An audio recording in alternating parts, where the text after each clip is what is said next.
Hi, this is Bob from w126parts.com. Today we're going to talk about how to correctly remove a door panel from an SEC Mercedes. And the reason we're going to do that is because the door panels are now an NLA product, and if you break them, there's only a limited number left out there. So hopefully everyone will follow this video, let everyone else know about it, so everyone removes the door panels correctly. To begin with, there's three different styles of door panels.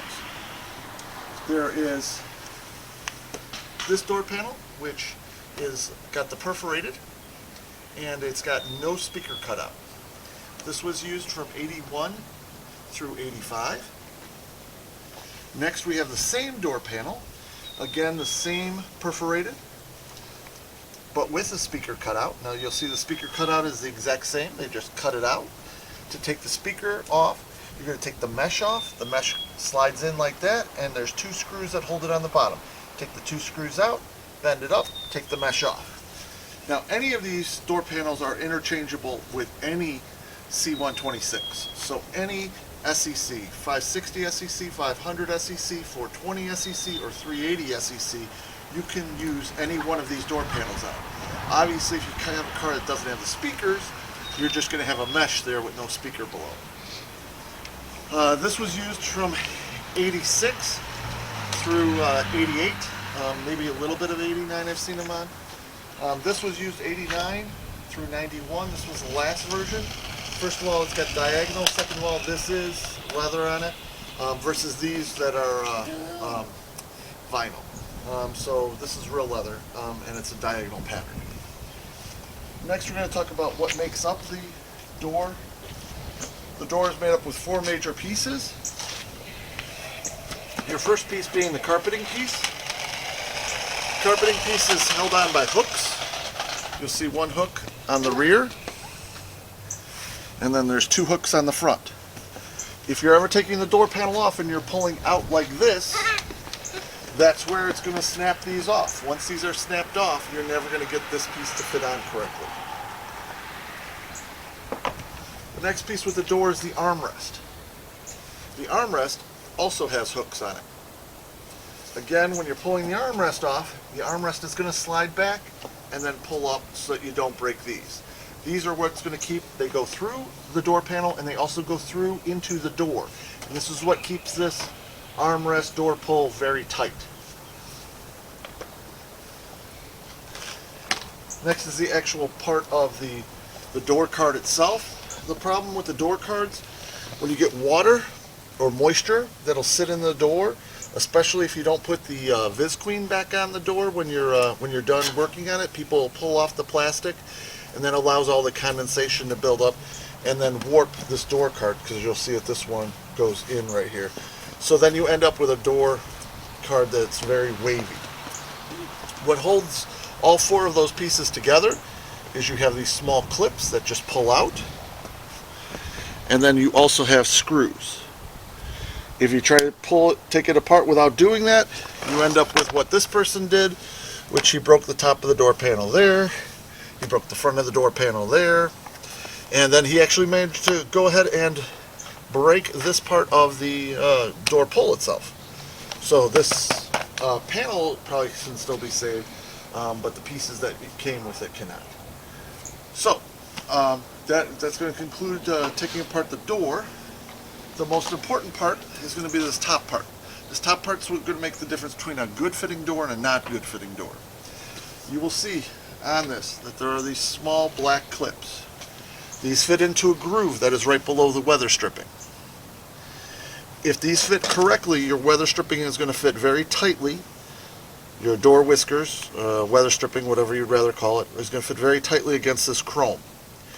But like you can see with this one, it's already broken. And it's broken because instead of pulling up, somebody pulled out. And when you do that, it's just going to snap it. As soon as it snaps it, you're never going to be able to get this tight here. So when this is put back on, even if you put all the rest of the clips on, you will see that the weather stripping will blow out right here, and it won't have a tight fit. So it's very, very important. I'd say the most important part about taking the whole door apart is getting this piece off correctly. You'll see that they also, the person who took this off didn't unscrew it there, and that's why this screw is missing. The screw would usually be over at the part of the door there. Anyway, so this is part 2 of removing your door panel. I'm Bob from w126parts.com, and this is my son, Trent. And hi guys, so we're going to do this now, and I'm going to kind of show you everything we talked about in the first video on actually taking this apart. So as you can see, this one is already somewhat apart, and this is a parts car. And the reason that I say it's a parts car is people are always asking me why I don't sell parts cars. It's a parts car for a reason. It is not economical to fix it up. So by selling it to someone, all I'm doing is I'm passing that problem off to somebody else. Whereas I can take it apart, I can use the parts, I can help other people restore their cars. I've had problems in the past where people are like, do you have a title? And I tell them, it's a parts car. And then they think they're getting a deal, they buy it from me, I tell them it's a parts car, I tell them you're not going to be able to fix it up. They get it, they realize they can't do it, they sell it to somebody else not telling them that. So now I've disenchanted 2 people that were interested in W126s that got bad cars. So that's why if it's a parts car, I just take it apart. So we're going to start by, these are the tools you're going to need. You need a large screwdriver, the Phillips screwdriver, the larger the better. A shorty Phillips screwdriver, a pick, a very small flat head, and a magnet. That should get this whole door off. I'm going to start with taking the chrome trim piece off right here. 2 machine screws, and then it'll pop off. Just so you know, it is not interchangeable. There is a left side and there is a right side. You cannot swap these pieces out. Next, I'm going to take off the plate right here.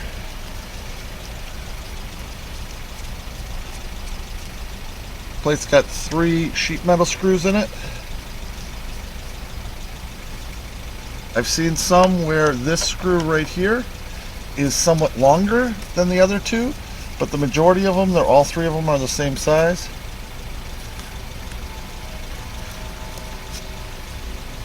And this one's no exception. All 3 of these are the same size.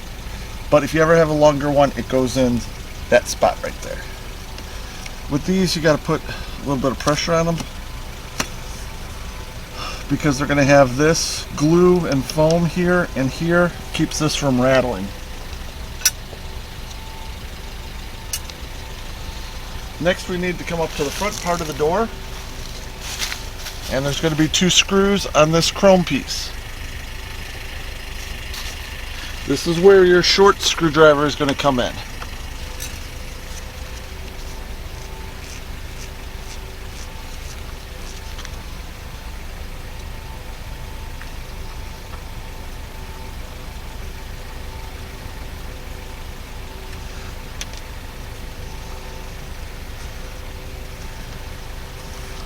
Now, you do not have to remove the mirror or the mirror cover. Those will stay.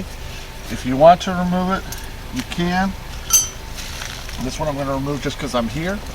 There's one clip. It is located right here. You're going to pop this clip out. Once you pop this clip out, the whole thing will come up.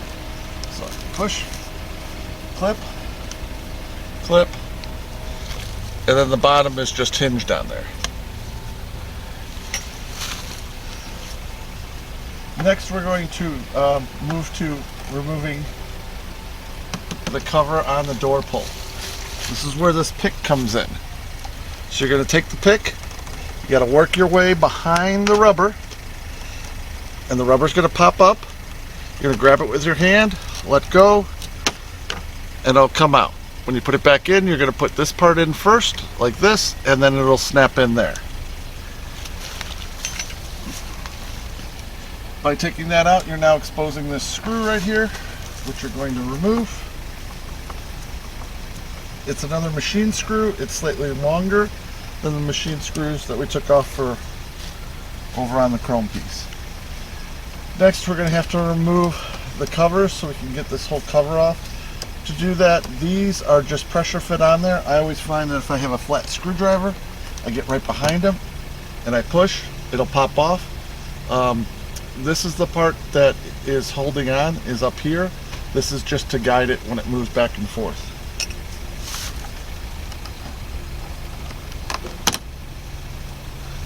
And you'll know if these are broken. If either one of these two are broken, then you know that this isn't going to work. Alright, what we're going to remove next is we're going to remove the whole armrest. To remove the armrest, as we saw from the other picture, it is hinged in back. So we can't do anything with this side. We have to remove the screws that are here. There are 3 screws in it. This is what we're going to use our long, big screwdriver for. First screw is located about here. Some people might like some entertainment, so can I come in sometimes and tell jokes? Oh, my son wants to tell a joke as I'm removing this screw. So, Trey, what is your joke for everyone? 1 screw. Second screw is right here, and again you'll see it underneath. Knock, knock. Who's there? Knock, knock. Who's there? Knock, knock. Who's there? Can you let me in, please? Ah, that's a very good joke.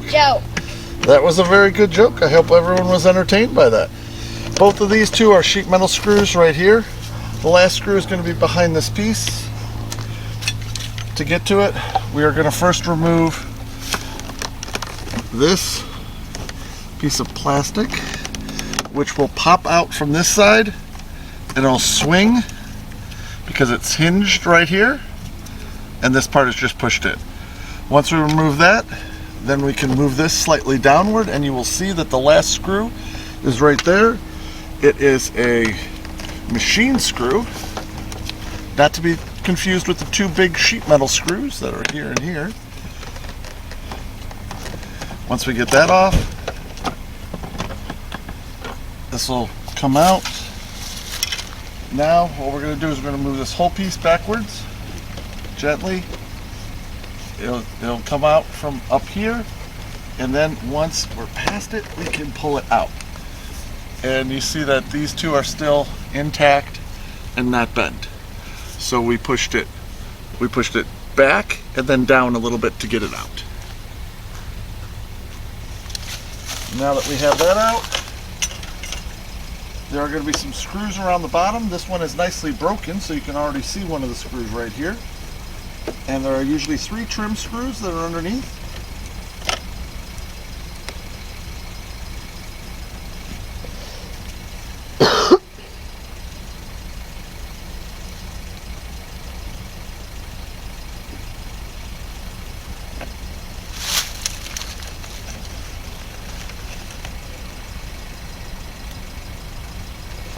And we don't want to forget our courtesy door light, which will be underneath. And to get to it, we're going to take our flat screwdriver. We're going to put it in, we're going to push it. It'll pop down like this, and then just unplug it. When you unplug it, you want to make sure you keep this cover on the red so that you don't spark or short out anything.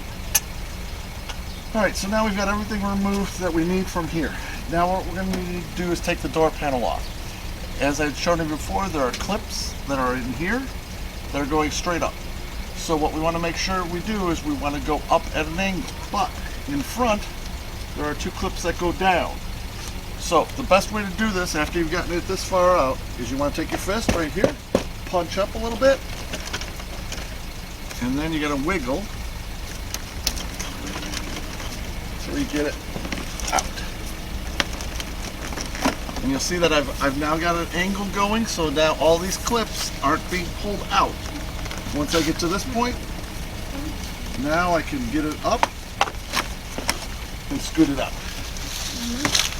So you'll see that these clips are still on there, both of these, and that you'll see that, well, these look like they were already busted, but you'll see that, you know, these are the clips that you need to worry about, but obviously this has already been off before. So that's how you take a door panel off. I'm Bob, w126parts.com. Thanks for watching.